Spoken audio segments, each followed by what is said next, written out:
talk about the right of minorities, especially Muslim, as it declared that the majority Muslim community will not be given the veto power.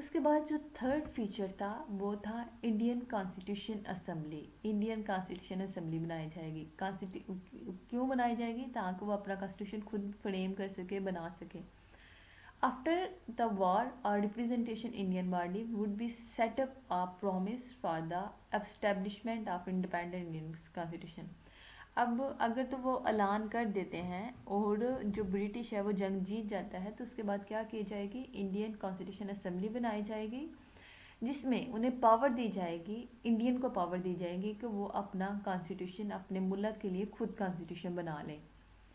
Last جو feature رکھا گیا, جو اس proposal میں condition رکھی گئی کہ اگر ہمیں انڈیا سپورٹ کرتا ہے جنگ میں تو ہم کیا بنائیں گے؟ ایک ایڈوائزری وار کونسل بھی بنائیں گے, جس میں وہ ایڈوائز کریں گے.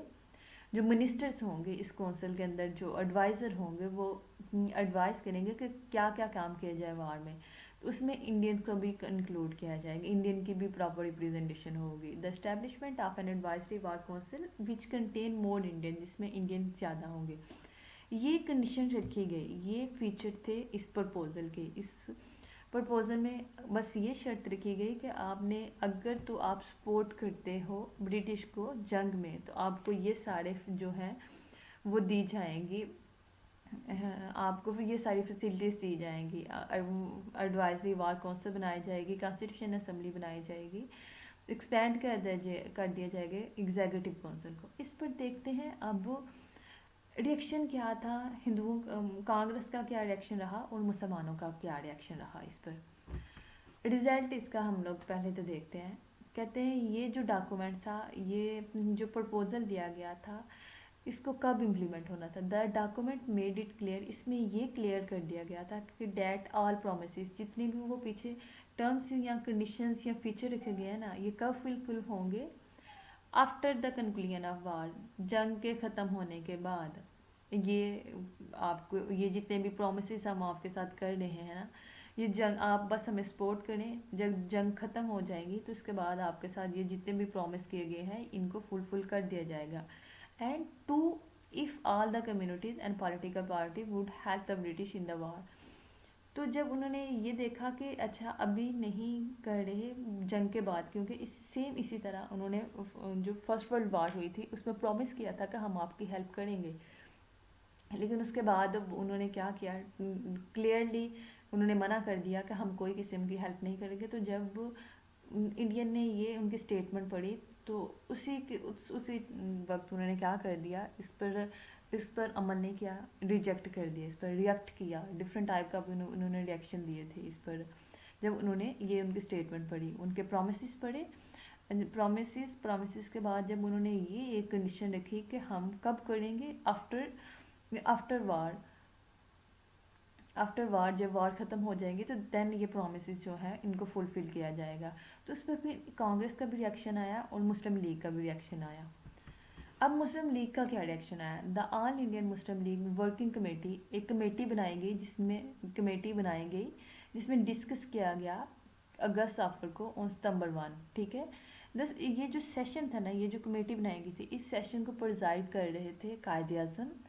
اس کمیٹی میں سیٹسفیکشن جو تھی وہ ایکسپریس کی گئی اس آفر کے مطابق کہ ٹھیک ہے, منارٹیز جو مسلم ہیں ان کو ویٹو پاور دی جا رہی ہے, ٹھیک ہے, وہ سارا ٹھیک ہے, لیکن یہاں تک سیٹسفیکشن ٹھیک ہے, ان کے ساتھ شو کی گئی ہے. دا وائسرائے اینڈ سیکرٹری کی پھر ملاقات بھی ہوئی. The viceroy and secretary of the state had talk about the national unity in their speech. اب انہوں نے یونٹی کی بھی بات کی تھی, جب وائسرائے اور سیکرٹری آف اسٹیٹ تھا نا, ان کی میٹنگ ہوئی, انہوں نے پبلک سے بات کی تو انہوں نے یونٹی, یہاں تک وہ فیور میں تھے. جو ورکنگ کمیٹی تھی نا, جسے پریزائڈ کر رہے تھے Quaid Azam Muhammad Ali Jinnah, the working committee state that throughout the history national unity. اگر تو وہ بیک گراؤنڈ میں دیکھیں تو ایسے وعدے تو پہلے بھی برٹش حکومت کر چکی ہے, لیکن اس کی ایگزسٹنس نہیں رہی. ان چیزوں کو دیکھتے ہوئے such remark must be avoided as they gave birth to doubt. ان کو نہ ڈاؤٹ ہونا شروع ہو گیا. انہوں نے کہا ٹھیک ہے, اگر ہم ان کے جتنے بھی فیچرز ہیں, ان کے جتنے بھی پرومسز ہیں, ان کو دیکھیں تو ٹھیک ہے, ہم اس آفر کو ایکسیپٹ کرتے ہیں. لیکن اگر ہم ہسٹوریکل اگر دیکھیں, ہسٹری دیکھیں تو برٹش جو حکومت ہے اس نے اپنے وعدوں کے مطابق کبھی بھی، اپنے پرومسز کے مطابق کبھی بھی کام نہیں کیا. تو یہ جو بات تھی نا ان کے اندر ڈاؤٹ پیدا کر رہی تھی. تو اسی وجہ سے پھر انہوں نے اسی وجہ سے پھر مسلم لیگ نے کیا رزلٹ نکالا. جو مسلم لیگ نے کمیٹی بنائی تھی، declare that the partition of India was the only solution. انہوں نے کہا، جیسے کہ پریویس لیکچر میں 1940 میں لاہور جو ریولیوشن ہوئی تھی، انہوں نے سیپریٹ کنٹری کی ڈیمانڈ کی تھی. انہوں نے پھر ان ڈوٹس کو دیکھتے ہوئے کنفیس کیا کہ ایک ہی صرف سلوشن ہے. وہ سلوشن اگست آفر نہیں ہے، وہ سلوشن ہے پارٹیشن آف انڈیا. انڈیا کو ڈیوائڈ کر دیا جائے اور آزاد کر دیا جائے. only solution to the problem of the country, therefore they reject the offer. اسی وجہ سے پھر کیا ہوا، مسلم نے بھی جو مسلم لیگ تھی اس نے بھی کیا کر دیا، اس آفر کو ریجیکٹ کر دیا. انہوں نے کہا کہ ایک ہی صرف حل ہے اور وہ ہے انڈیا کو ڈیوائڈ کر دیا جائے. یہ تھا مسلم لیگ کا ریئیکشن. اب دیکھتے ہیں کانگریس کا ریئیکشن کس طرح کا رہا تھا.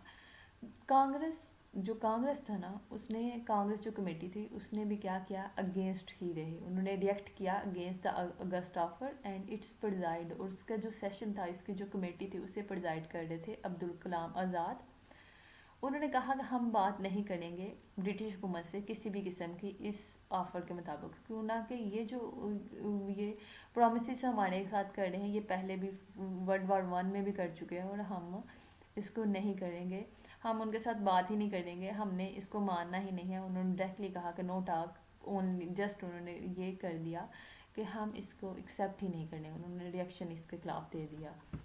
اب دی کمپلیٹلی ریجیکٹڈ. انہوں نے بات کرنا بھی مناسب نہیں سمجھی. انہوں نے کہا کہ انہوں نے اس کے ساتھ یہ بھی کہا کہ یہ نہ تو پہلے کبھی ہوا ہے کہ وہ پرومسز کرتے ہیں اور فلفل تو کبھی ہوئی نہیں ہے.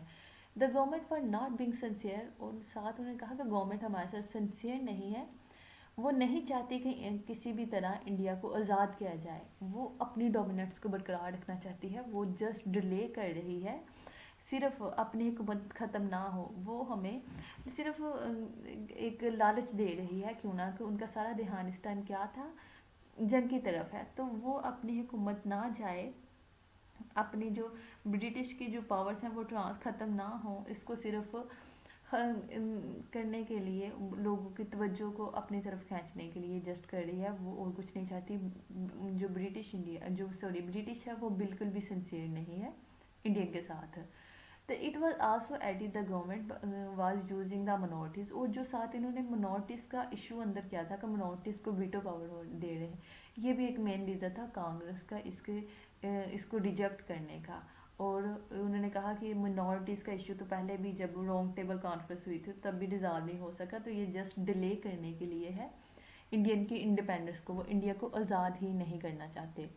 یہ رہا تھا کانگریس کا ریئیکشن. کانگریس نے بھی اس کے اگینسٹ ریئیکشن دیا تھا اور مسلم لیگ نے بھی اسے ایکسیپٹ نہیں تھا کیا. دونوں کا ریئیکشن جو تھا وہ اگینسٹ ہی تھا. دونوں ایک ہی بات پر تھے کہ کیا کیا جائے، انڈیا کو آزاد کر دیا جائے، انڈیا کو برٹش کی جو حکومت ہے اس سے آزاد کر دیا جائے، انڈین اپنی حکومت خود کریں. وہ جو کانگریس تھی وہ ڈویژن نہیں تھی چاہتی، وہ صرف برٹش سے آزادی چاہتی تھی. لیکن جو مسلم لیگ تھی وہ انڈیا کو ڈیوائڈ کرنا چاہتی تھی. وہ سیپریٹ کنٹری چاہتی تھی مسلموں کے لیے اور ہندوؤں کے لیے علیحدہ کنٹری رکھنا چاہتی تھی. یہ تھا کانگریس اور مسلم لیگ کا ریئیکشن.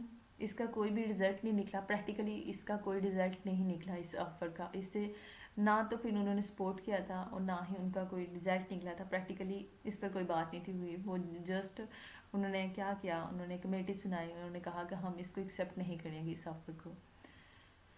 یہ تھا اس کا، یہ تھی اگست آفر. ہوپفلی آپ کو سمجھ آئی ہوگی. اور اس کے ساتھ ساتھ ہم نے جو پاکستان افیئر کے پاس پیپر ہیں اس کے MCQs بھی اپلوڈ کر دیے ہیں.